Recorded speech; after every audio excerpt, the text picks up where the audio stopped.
I'm Tom Irvin, and this is the Movie Grade Show. It's time for the movie rating. Today's victim is special effects and special makeup effects artist Tom Irvin. Has done many films such as Halloween, The Curse of Michael Myers, has Buffy the Vampire Slayer, has Species, amongst many others. Hello. Hello, thank you for having me tonight. Always, man. So we got any projects or anything that you want to share to anybody that we could check out now or possibly sooner than later? The last show I worked on, and I was back to working like 8 a.m. in the morning till 3 a.m. and in the next morning. And I was like, I can't do that no more. I'm 56 years old. Having to work with people in industry now, like, does it really pretty much keep things flowing with you to show these artists that you have some interesting skills compared to what they've, basically learned from the basics? Yeah, well, most of them nowadays, too, they got one advantage that most of us didn't have, us old-timers. They went to school for it. Back in my day, there wasn't very many schools for it. So everybody comes out of makeup school thinking that I'm going to graduate school and I'm going to be on set doing makeup. It's like, no, you're going to probably be in a lab making molds, or running foam latex or making something with latex. You start at the bottom, you work your way up. My first show was a nightmare. A complete nightmare. It's like I kind of like bury it. Because it was such a hard show to do. Because the people I was working for, they knew it was my first show, and they were getting it cheap.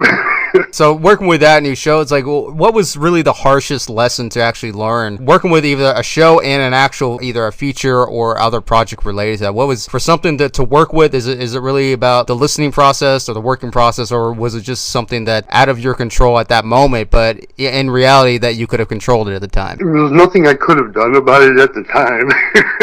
It worked out.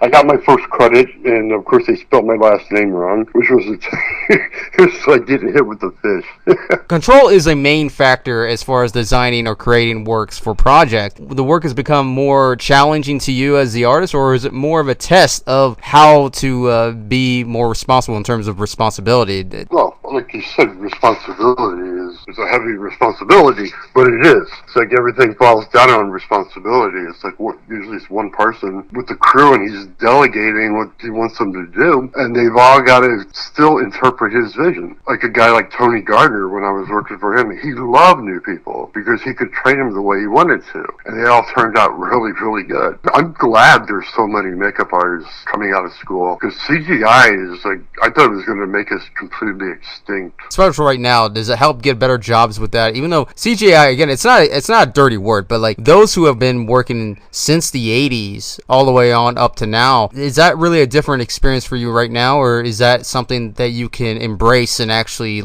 reflect a bit compared to the genres as well as the projects that you've currently been doing? Back then, it's like we weren't doing CGI for Roger Corman, obviously. We were building miniatures, and that's how a lot of CGI shots should be done, instead of having 1,000 artists work on one scene. It's a little ridiculous.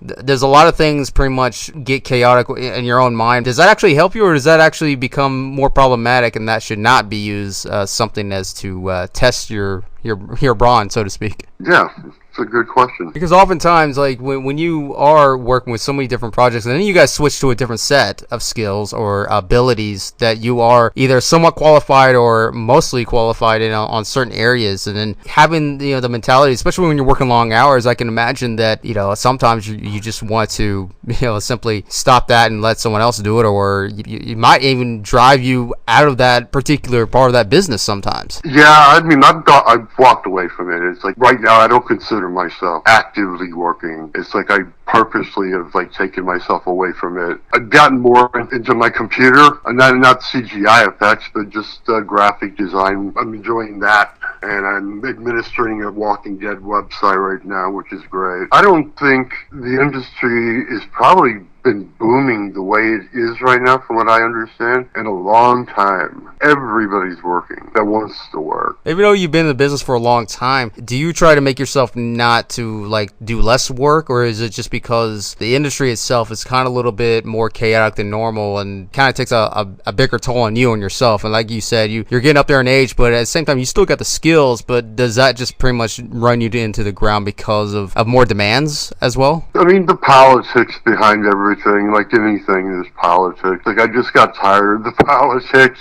I just wanted to make monsters. That's all I wanted to do. I've been lucky to do that. The fact that you have left a little bit of your own mark in the industry itself with a lot of very well-known projects as well, is like, do you look at that as that your main accomplishments, and then that for a fact that you can easily get back into even more projects as you want because you earned that yourself? Do you feel that you've done that? No, because I've kind of tested the water, and it's like, because you've been away from the business for a while, they're more leery to want to hire you back, even though you have all that experience. You're leaving the industry. The longer you're away, does that make it harder for you, even though they'll probably either look at the resume, but they probably wouldn't consider you as more as you would like to be? Does that help, or does that more hinder on your career? I think because they wonder what the laps in the shows are. And it's like, for many reasons, like I was working on Buffy. I quit after the first season because my daughter was 3 and I wanted to be at home and be a dad. I went back to work about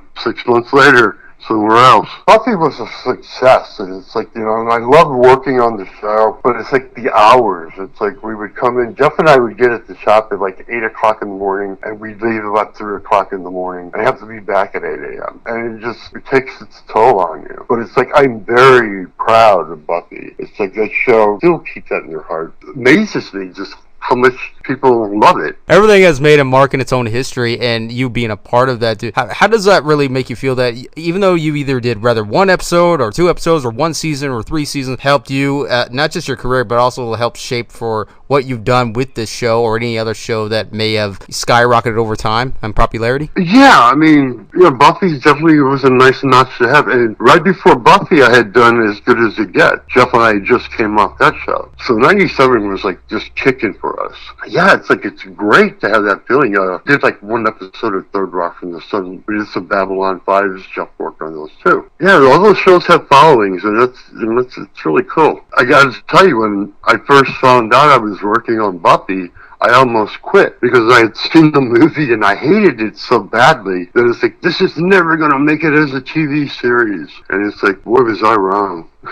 Since you've been hired for like either multiple projects at once or just working on a singular one, when someone else takes over your work to either redo or alter or anything in between, does this really affect mentally to the artist when it comes to like quality versus quality? Did that ever affect you, or do you just pretty much just do what you got to do? I know what you're saying. Yeah, I've actually one time I was working on something in a shop and I was gone the next day and 2 other people worked on it. And when I came back the following day, it took me all day to fix what they did. Like you said, our job is to interpret whoever we're working for, but it's to keep the quality that's already been started on it. I mean, it shouldn't be worse. It should at least be the same. Oh, definitely. And obviously, you're not getting paid more for the mess up that they did. And you're sitting there spending even more time fixing that quality. And not only that, you got to fix the quality of what you've already done, plus fix on top of what they've already done. So, that's a nightmare on its own, and especially if you're doing this by yourself. Yeah, it was seeming a full body, and it's like, yeah,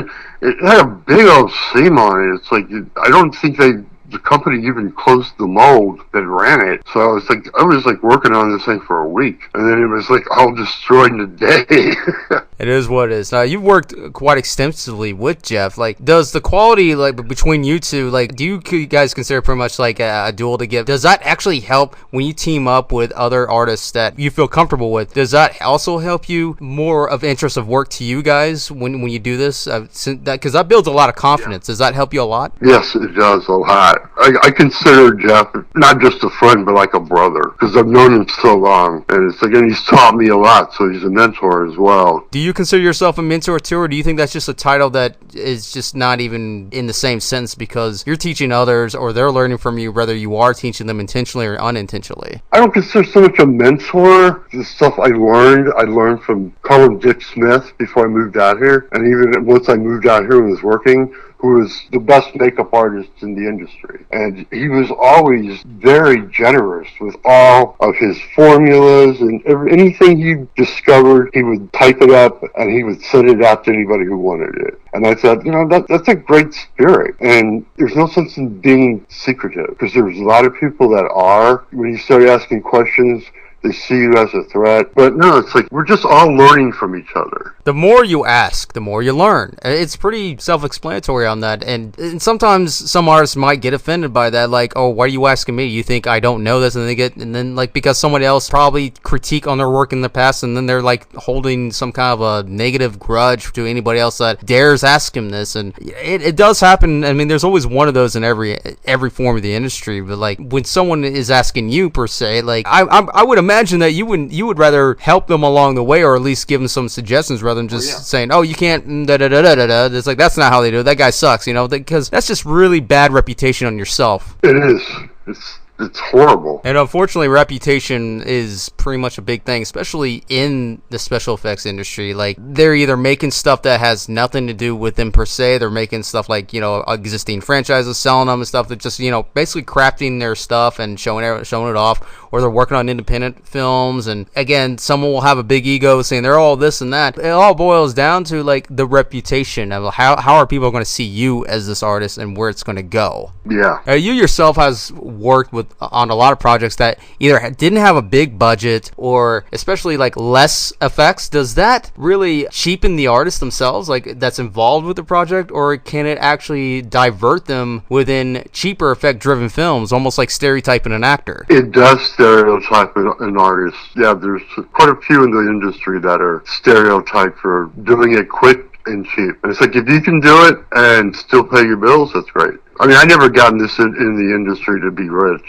I just want to make monsters and have enough to pay my rent. Well, definitely. But you also don't want to be stereotyped yourself, having to do just cheaply made effects-driven films. Like, oh, we're going to have you on this since you did these last two films and so forth. Because, again, it comes down to the reputation as well. It's like, they're going to know you just for that. And, like, oh, you work cheap. Oh, okay, cool. What else can you do? What else do you do? It's like, and there are other artists out there that are like, hey, he's done stuff on The Leprechaun, or he's done this, like, he's actually built a reputation or something like that. You could still manage that quality for what you do, but you also don't want to be within one square of what you do. Yeah. Again, about the quality of that quality, and for you yourself, it's great to have the passion, but again, sometimes product over passion kind of takes over because you have no choice, because you got so many other things that you unfortunately have to pay for. Yeah. I've actually lost jobs. People called, or I've sent resumes to, because they've seen the shows I've worked on, big shows, and they didn't think they could afford me for their smaller show. So I mean, it works out both ways. Do you feel comfortable just working within the indie industry, or do you think that's also just kind of a headache on its own? Because there's certain demands even in that too. Like, oh, I need this, and time is a factor, and you may not want to take so much time on like one item or items. Yeah, well, I've worked for Charlie Band, so I know how to work fast. We can shoot a movie in like 5 days. Well, go ahead and plug in any websites or anything that you care to add along with that to those that might be interested in working within your field and so forth. No, like you said, the only thing I've been doing right now is spending a lot of my time with this Walking Dead page. It's like it kind of jump-started my interest in the show again. Somebody asked me to do this, and I'm like, okay. And then now it's like I can't stop building stuff. Oh, very cool, man. Well, there you have it, everybody. That is Tom Irvin. Thank you so much for having me.